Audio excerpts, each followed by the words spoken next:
यहाँ तुम आप सूप बना के पी रहे ना मछली का, इनका इनका ऐसे जने, वहां कोल्हू में पेरे जाओगे, वहां काट काट के तुम्हारा ईमान तुम्हें खवाया जाएगा। यहाँ पकोड़े तल रहे वैसे तुम्हें तला जाएगा। नरकों के जब वर्णन सुनो ना तो अच्छे अच्छे कांप जाते हैं। छोटे से छोटे पाप का उसको दंड, तो दंड तो वहां मिला और शेष उसको जो जुर्माना है वो यहाँ भोगना पड़ता है।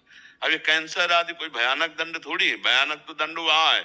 गैस के कूप में बंद कर दिया, बोले 1000 वर्ष तक मरना है नहीं, 1000 वर्ष तक प्रतिपल मरेगा, मरना है नहीं पर प्रतिपल मृत्यु का उसको कष्ट होगा। फेंक दिया सालमली नरक में, ऐसे तलवार जैसे काटे अब चुभ के, और उसमें 1000 वर्ष भरे तड़पड़ाता रहेगा, मरना है नहीं, वो है दंड।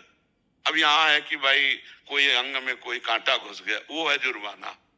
तो हम कर्मों के जाल को समझ नहीं पाते हैं और कभी कभी हम भगवान को भी दोष देने लगते हैं। वो क्या, भगवान का निर्णय बिल्कुल प्योर निर्णय है, कहीं भी किसी भी तरह का उसमें कोई मिलावट नहीं है और वो ठीक निर्णय उनका है। इसलिए हम सबसे प्रार्थना करते हैं, होश में हो जाओ, किसी भी जीव को जो कष्ट दोगे वो तुम्हें। एक मांडव्य ऋषि की कथा आपने सुनी?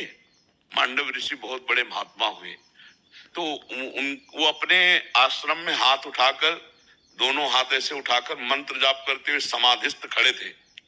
कुछ लोग राज कर्मचारी पीछा किए हुए थे चोरों का, वो उनके आश्रम में घुस गए बचने के लिए। अब वहां चोर माल सहित पकड़े गए, तो उन्होंने समझा महात्मा ड्रामा कर रहा है। अब महात्मा को भी साथ में बंदी बना लिया और अभी वो होश में ही नहीं है, समाधिस्थ है। तो राजा ने उनको आदेश किया, जाओ इनको सूली की सजा में चढ़ा दो। और सूली की सजा पहले होती थी भाले जैसी, और ऐसे ऊंचे से ले जाकर छोड़ दिया और गुदा द्वार में घुसती थी वो। इतनी घुसी और तड़पड़ा करके मरता था, कोई 8 घंटे में, कोई 20 घंटे में, कोई 30 घंटे में। अब जब महात्मा के सूली घुसी तो उनको चेतना आई, तो लगा पद्मासन, उसी सूली में बैठ गए।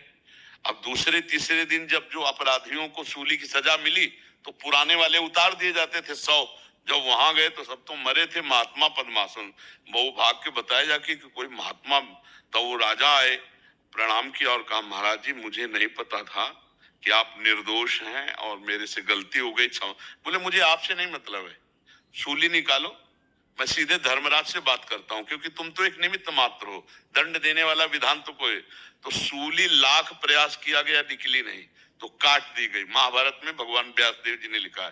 तो अणिमांडव्य ऋषि उनका नाम पड़ा। वो सीधे धर्मराज के पास यमपुरी गए और यमपुरी में जाकर के कहा कि आप हमको पहले ये बताओ कि मैं बचपन से भगवान का भजन कर रहा हूं, कोई अपराध किया नहीं, ये कौन सी सजा दिलवाई?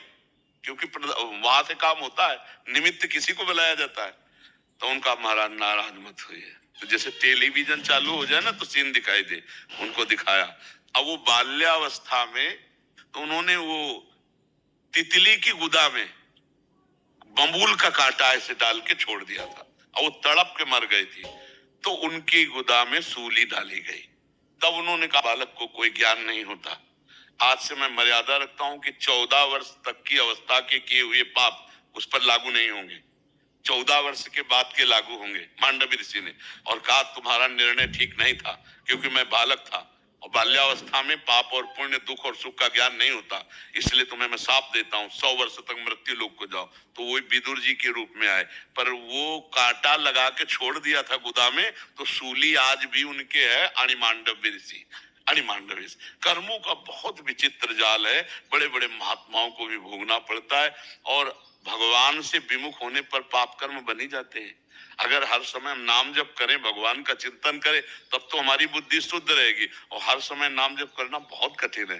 संसार के दृश्य ऐसे है, संसार के खेल ऐसे है कि वो एकदम घसीट लेते, हम भूल जाते हैं भगवान को। और भगवान को भूले तो का हनुमंत विपत्ति प्रभु सोई, जब तो सुमिरन भजन में कहीं न कहीं माया फंसा लेगी, कोई न कोई पाप बन जाएगा। तो समझ पा रहे हैं आप?